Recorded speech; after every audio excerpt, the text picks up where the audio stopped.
नमस्कार दोस्तों, स्वागत है आपका हमारे चैनल कुसुम सुविचार में। यही एक आदत आपको एक दिन सफल जरूर बनाएगी। एक समय की बात है, एक छोटे से गांव में एक बुद्ध भिक्षु रहते थे जिनका नाम महात्मा ज्ञानानंद था। वह अपने धैर्य और संयम के लिए प्रसिद्ध थे। एक दिन उनके पास एक युवा शिष्य आया जिसका नाम अरुण था। अरुण बहुत ही उत्सुक और जल्दबाजी चाहता था। महात्मा ज्ञानानंद ने अरुण की समस्या को समझते हुए उसे एक दिन अपने साथ जंगल में ले जाने का निर्णय लिया। अरुण को एक कछुआ दिया और अरुण इस कछुए को नदी के दूसरे किनारे तक ले जाओ। अरुण ने सोचा कि यह तो बहुत ही आसान काम है और उसने कछुए को जल्दी जल्दी नदी की ओर धकेलना शुरू कर दिया। लेकिन कछुआ अपनी धीमी चाल में चलता रहा। अरुण को यह देखकर बहुत चिढ़ हुई। उसने कछुए को उठाकर तेजी से नदी के किनारे पहुंचाने का प्रयास किया, लेकिन कछुआ डर के अपनी खोल में छिप गया। महात्मा ज्ञानानंद ने अरुण को शांत किया और कहा, धैर्य रखो अरुण, कछुए को उसकी गति में चलने दो। अरुण ने महात्मा की बात मानकर कछुए को धीरे धीरे उसके मार्ग पर छोड़ दिया।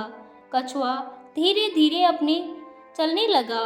अपने धैर्य से नदी के दूसरे किनारे तक पहुंच गया। इस प्रक्रिया में अरुण ने बहुत कुछ सीखा।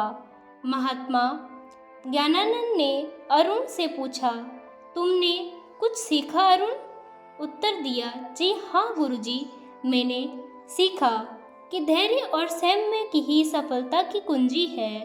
कछुए को उसकी धीमी गति में चलते रहने देने से ही वह अपने लक्ष्य तक पहुंच पाया।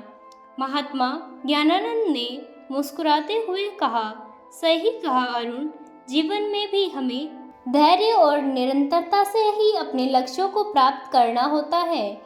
जल्दबाजी से हम सिर्फ अपने प्रयासों को बिगाड़ सकते हैं। अरुण ने इस महत्वपूर्ण शिक्षा को अपने जीवन में अपनाया और धैर्यपूर्वक हर कार्य को करने लगा।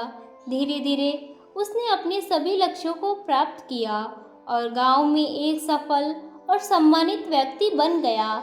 नैतिक शिक्षा इस कहानी से हमें यह सीख मिलती है कि धैर्य और संयम के बिना किसी भी लक्ष्य को प्राप्त करना कठिन है। जीवन में हर कार्य को धैर्यपूर्वक और नियमित रूप से करना चाहिए। जल्दबाजी से सिर्फ समस्याएं उत्पन्न होती है और हम अपने लक्ष्य से भटक जाते हैं। धैर्य ही सफलता की कुंजी है। आशा करती हूँ दोस्तों आपको यह कहानी अच्छी लगी होगी। वीडियो को लाइक करें। मिलते हैं अगली कहानी के साथ। तब तक अपना ख्याल रखना और हमेशा मुस्कुराते रहना। धन्यवाद।